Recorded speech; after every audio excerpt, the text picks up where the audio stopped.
शहर से सारे लोग बाहर आ गए। एक वक्त था कि जब हमारा आपका नबी हिजरत करके मदीना जा रहे थे तो वहां के लोग मदीना वाले खजूर के दरख्तों से पे चढ़ चढ़ कर देखते पैगंबर कितने दूर में है, नबी कितने दूर में है। औरतें छत पे चढ़ गई, हुसैन का लुटा पिटा काफिला कितनी दूर में है। फातिमा की बहुएं उम्मे रुबाब हजरत योला कितनी दूर में है, सकीना कितनी दूर में है।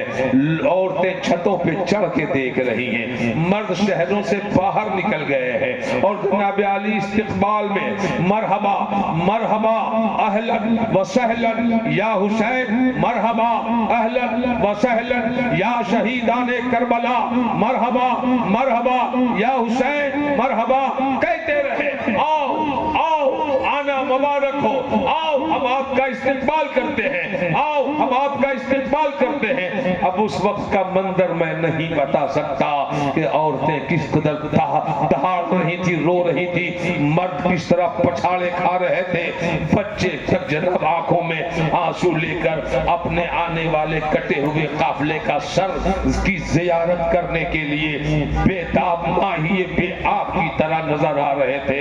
मुसलमानों, आखिर अल्लाह तबारक व तआला ने सबको मदीना पहुंचाया और हजरत हुसैन पाक का कटा हुआ सर जन्नतुल बकी में, हज को गए हो तो आपने देखा है जन्नतुल बकी में फातिमा के कब्र के बगल में हुसैन का इतना सा सर जनाब अली दफन कर दिया और पूरा जिस्म मैदान करबला में दफनाया गया। कह दो सुभान अल्लाह।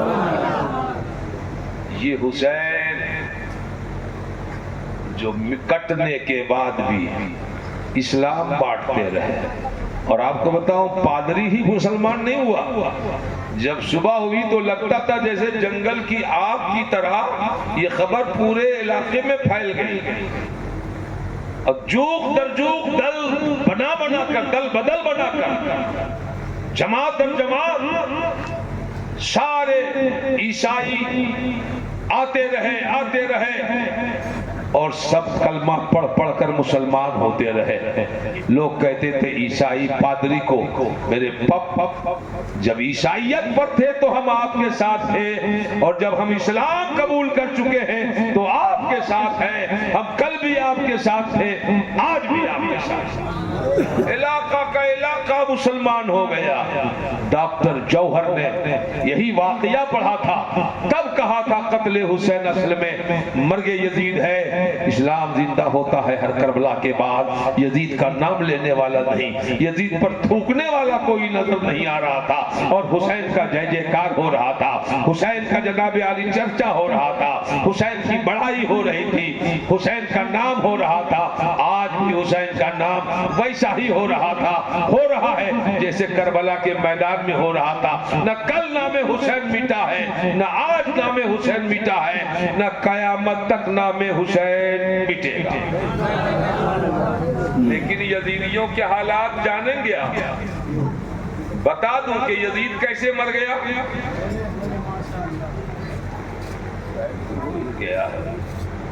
हालांकि हमको लगता आज जलसा सुनने वाले लोग कुछ लोग प्रदेश चले गए। अच्छा काम करते हैं रात में।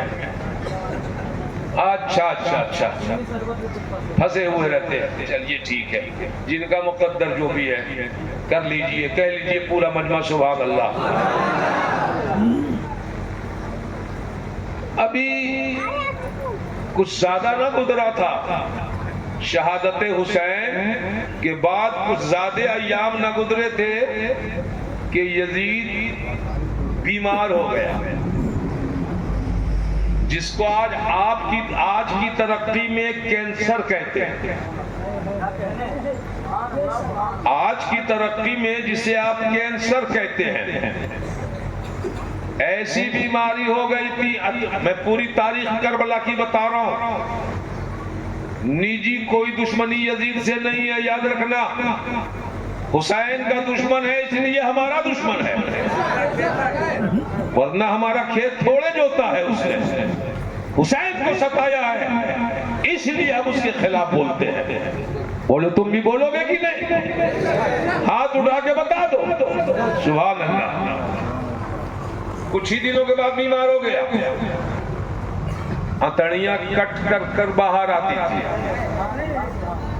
तुमने सुना था कि जालिमों ने जहर दिया था हसन पाक को, तो जहर ने इतना बुरा काम किया था शिकमे हसन में कि अतड़ियां कट गई थी। जहर देने वालों, राफिजियों, यजीदियों, तुमने क्या समझा कि हसन को हम जहर पिलाकर मारेंगे? अरे खुदा तो बगैर जहर के तुम्हें मार देगा। हथेलियां कट कट कर निकलने लगी, एड़ियां रगड़ता, प्यास प्यास करता। लोग पानी देते तो पेट में चूके हथेलियां कट कट गई हैं, अंदर जाता तो टीस मारता और कहता बंद करो, पानी न पी सकेंगे। और जैसे लब से पानी हटाता बोलता प्यास लग गई है, पानी दो। जालिम यजीद को पानी पी के भी करार नहीं आता, पानी के बगैर भी सुकून नहीं मिलता। जैसा किया था तुमने वैसा तो तुम्हें अल्लाह ने पहुंचा दिया मकाम पर। हजरात, जो जैसा करता है वैसा ही उसको मिला करता है। जब देखा कि अब हमारी मौत के लम्हात करीब हो गए तो अपने बेटे, बड़े बेटे को बुलाया। एक बात जान लीजिए कि यजीद जालिम के बाप का नाम, यजीद के अब्बू का नाम अमीर माविया रदियल्लाहु अन्हु था, जो सहाबी थे। क्या थे? जन्नती, कुरान लिखते थे, कातिबे वही इलाही थे। और यजीद के बेटे जो बड़े हैं उनका भी नाम अमीर माविया है। दादा का नाम और पोता का नाम, इसको जान लेना जरूरी है, इसलिए ठहर के बोल रहा हूं ताकि इस माविया को समझें कि उस माविया को समझें। दादा भी जन्नती और पोता भी जन्नती, बाप जहन्नमी बन गया। बुलाया गया और कहा देखो मेरी जिंदगी के कुछ लम्हे बाकी हैं, मेरे तख्तो ताज के तू ही वारिस बनेगा। इतना सुना कि बेटे में जलाल आ गया। कहा जिस तख्तो ताज को तुमने अली के लाडलों के खून से सैंचा है, जिस हुकूमत की बुनियाद हुसैन के खून पे तूने रखा है, ऐसी हुकूमत को मैं ठोकरों में रखता हूं। जोर से बोलो। इसे हक बोलना वो कहते हैं। बाप के सामने भी हक से गुरेज नहीं हुआ। ये गंदी सियासत तुम्हें मुबारक हो, गंदी निजामत तुम्हें मुबारक हो, गंदी सल्तनत तुम्हें मुबारक हो, गंदी हुकूमत तुम्हें मुबारक हो।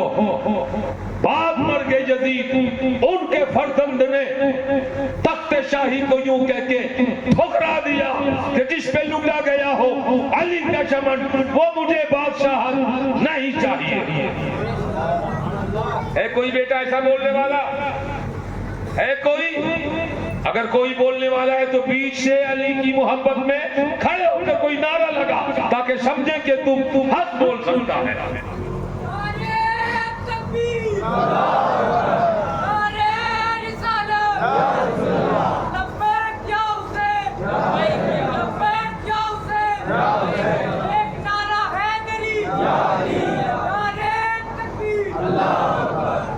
चलो ठीक है, लगा के करबला के किसी किनारे से एक हुसैनी ने नारा लगा दिया, अल्लाह ताला। आप कहते हो लब्बैक या हुसैन, माना समझ में आया? लब्बैक हाजिरू, लब्बैक हाजिरू, ए हुसैन हाजिरू। याद रखना हुसैन का नाम और हुसैन का मामला जब आए पीछे न मुड़ के देखना। हुसैन तुम्हारे लिए पीछे कभी नहीं मुड़े, तुम हुसैन के नाम पे आगे बढ़ते चले जाना।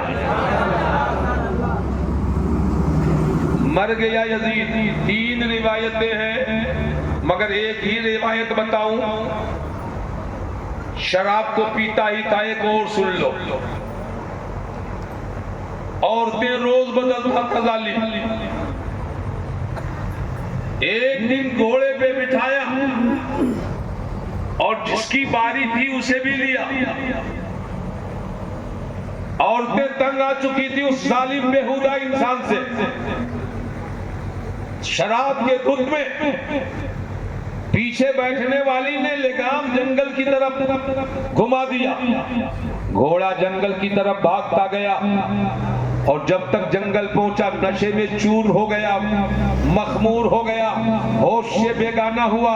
तारीख बताती है कि उस लड़की ने यजीद को बेदर्दी के साथ जंगल में मार के फना का खकी घाट उतार दिया। देखा आपने कि जालिम का जुल्म कितना दिन काम करता है। जुल्म कभी फलता नहीं है, जुल्म कभी बढ़ता नहीं है, और सब्र कभी मिटता नहीं है, सब्र कभी घटता नहीं है। उसके बाद सबसे बड़ा हीरो था उबैदुल्लाह इब्ने ज़ियाद, जिन्होंने कूफा के दारुल अमारत से ऑर्डर दे के अमर बिन साद से काम करवाता रहा, लड़वाता रहा। जब यजीदी सल्तनत खत्म हो गई, बेटे ने लिया ही नहीं, ठोकरों में मार दिया। हम भी कहते हैं यही, तुम भी कहना यही कि अगर यजीद वाली जिंदगी 100 साल की मिले तो ठोकरों में मार देना नौजवानों, और हुसैन वाली जिंदगी 1 घंटे की मिले तो सीने से लगा लेना नौजवानों। इब्ने ज़ियाद मूसल में 30,000 फौज को लेकर खड़ा हो गया। चूंकि उसकी हुकूमत का बाइकाट मुख्तार सकफी ने किया। इधर कूफा में मुख्तार सकफी की हुकूमत कायम हो गई। उन्होंने इब्राहिम उश्तुर को कमांडर इन चीफ बनाया और लश्करों को इकट्ठा करके इब्राहिम उश्तुर से कहा, जा मूसल से पहले नहरे फुरात के बाजू में 25 किलोमीटर पहले इब्ने ज़ियाद पूरी ताकत और तवानाई से हमें आंखें दिखा रहा है, ये सब यजीद वाले हैं, जा और उसका सर कर, उस जंग में शरीक होकर उसे कैफरे किरदार तक पहुंचा दे। इब्राहिम अपनी सरबराही में मुख्तार सकफी का फौज लेके पहुंचा और पूरा दिन घमसान जंग होती रही, तलवारें चलती रही, भाले चलते रहे, यजीदी मरते रहे, बचे खुचे लोग तबाह बर्बाद होते रहे, यहाँ तक कि कुछ लोग भाग गए, कुछ लोग मर गए। इब्ने ज़ियाद पकड़ा गया, गिरफ्तार हो गया। कह दो ना सुभान अल्लाह। नहीं समझ पाते हो, कह दो सुभान अल्लाह। अरे यही इब्ने ज़ियाद है जिन्होंने खानदाने रसूल को तहत किया, तहोबाला किया। आज उसकी गवर्नरी खत्म हो गई, आज उसकी मिनिस्ट्री खत्म हो गई। पकड़ा और पकड़ करके पकड़ा ही खाली नहीं, उसके बाजू काटे, बायां बाजू काटा, दोनों टांगे काट दी। दिल मिलाता था और पूछा जाता था कि कैसा लग रहा है, जरा याद करो करबला का मैदान, हुसैनियों को कैसा तुमने किया था। आज उसी का बदला लिया जा रहा है। ये दोनों टांगे काट दी गई, इब्ने ज़ियाद के दोनों बाजू काट दिए गए। अब बगैर पांव और हाथ का धड़ बच गया है। बेदर्दी के साथ इब्राहिम उश्तुर ने अपनी तलवार से इब्ने ज़ियाद की गर्दन उड़ा दी। अल्लाह ने क्या किया, वक्त के फिरऔन को मिट्टियों में मिला के रख दिया, फानूस बन के जिसकी हिफाजत हवा करे वो शम्मा क्या बुझे जिसे रोशन खुदा करे। आज भी हुसैनी मौजूद है, इब्ने ज़ियाद वाला धरती पर एक भी मौजूद नहीं है। जनाब सर लिया और इब्ने ज़ियाद का सर अपने जनाब बादशाह के पास दारुल अकामा दारुल खिलाफा कूफा भेज दिया। पूरे कूफे को मुख्तार सकफी ने सजा दिया था कि ए लोगों, ऐसी ही सजावट हुसैन के कटे हुए सर को लाते वक्त किया था यजीद ने। आज जनाब उसके भी मानने वालों का हश्र देख लो, सजा दिया गया, पूरा तख्त बिछा और जहां पर हुसैन का सर रखा गया था वहीं इब्ने ज़ियाद का भी सर रखा। लकड़ियों से जिस तरह बदतमीजी की गई थी सरे हुसैन के साथ, वैसे ही सर पे ठोकरें मारी गई। और कहा सलीम इंसान कितने दिन हुए, 6 साल नहीं गुजरे थे जी।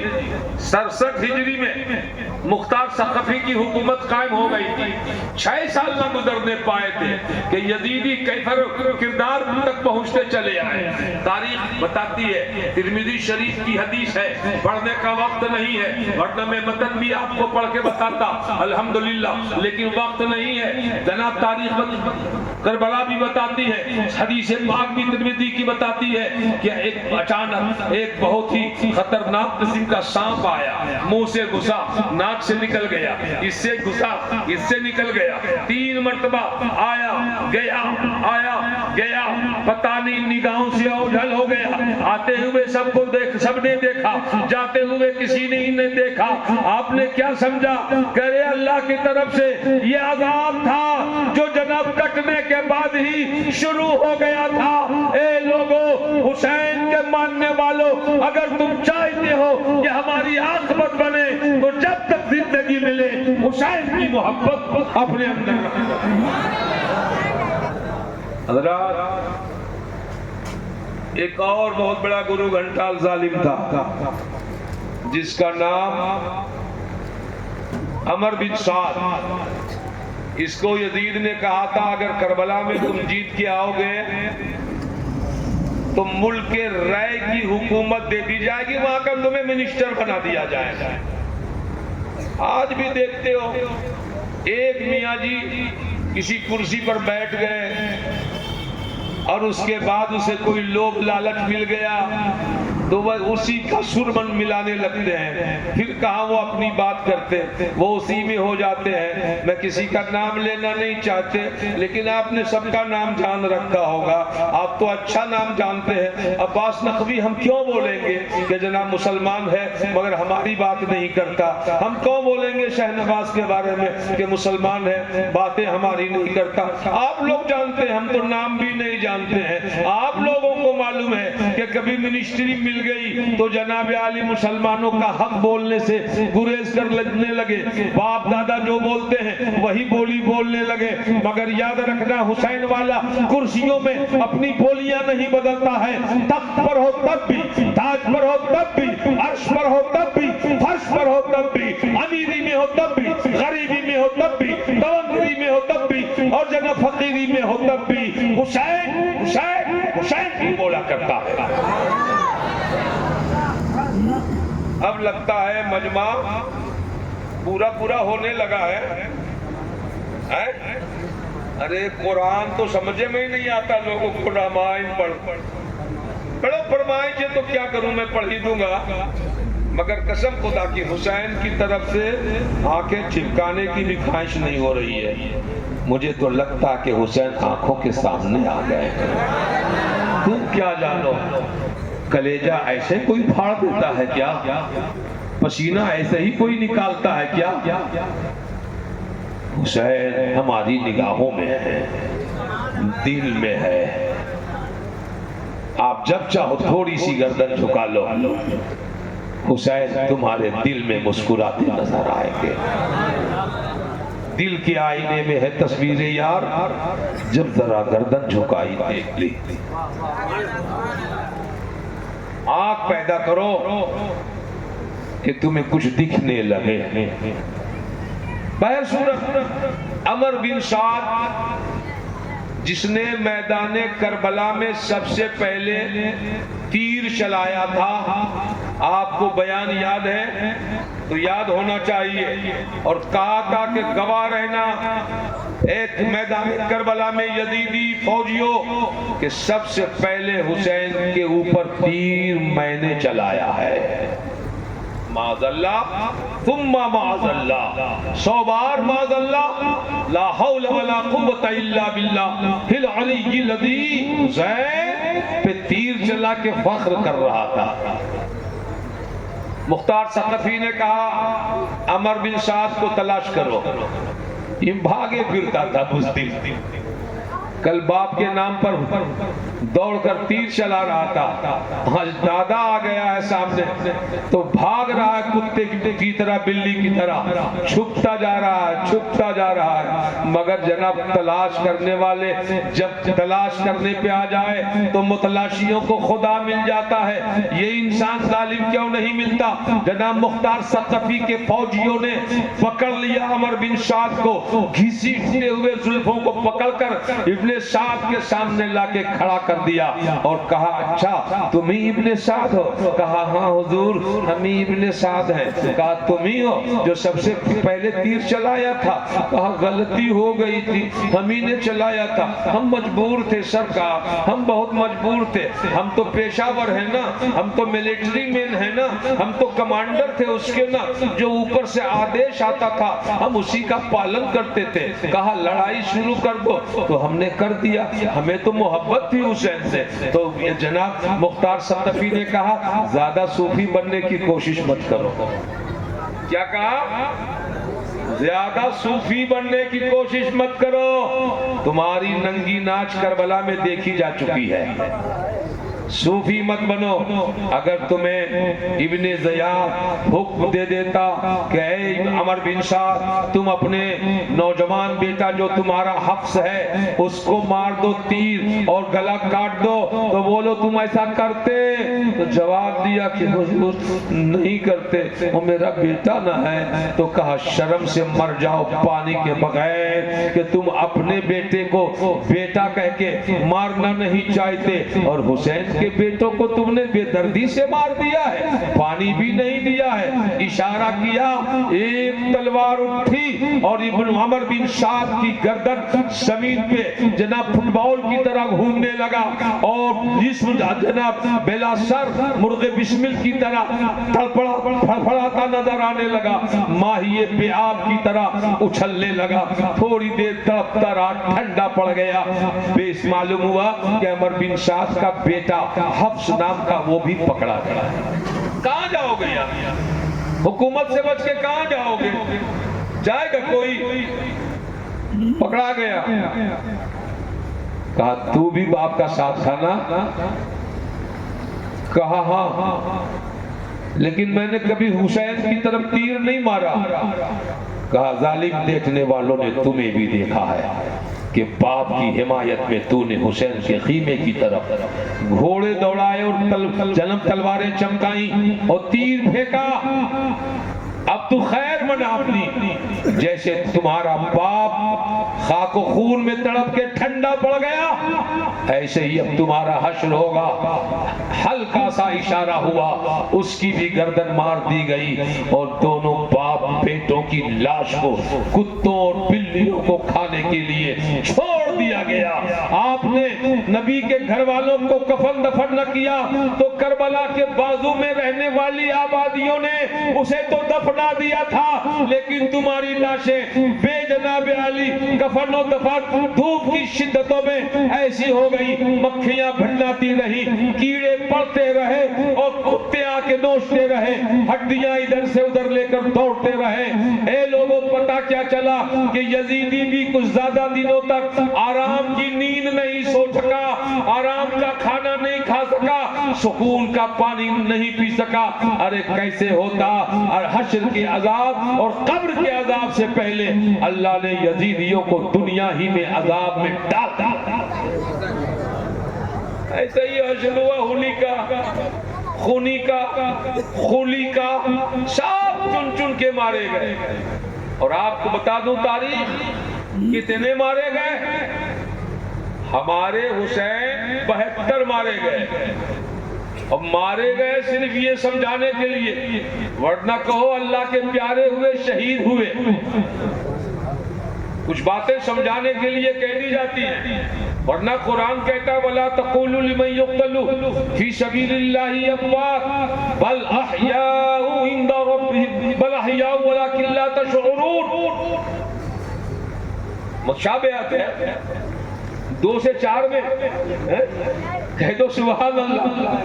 मैं जाकर आपको मजा देने के लिए बता दिया कि तरावी में खाली मुशाबहत थोड़े लगती है, कभी कभी खिताबत में भी लग जाती है। एक तरह की आयतें होती हैं, तो मैं 2 से 4 पे चला गया, लेकिन 2 पारे की तिलावत मकसूद है। या अय्युहल्लज़ीना आमनुस्तईनु बिस्सब्रि वस्सलात, ऐ ईमान वालो सब्र और नमाज से मदद मांगो। कह दो सुभान अल्लाह वल इन्नल्लाहा मअस साबिरीन, और बेशक अल्लाह सब्र करने वालों के साथ है।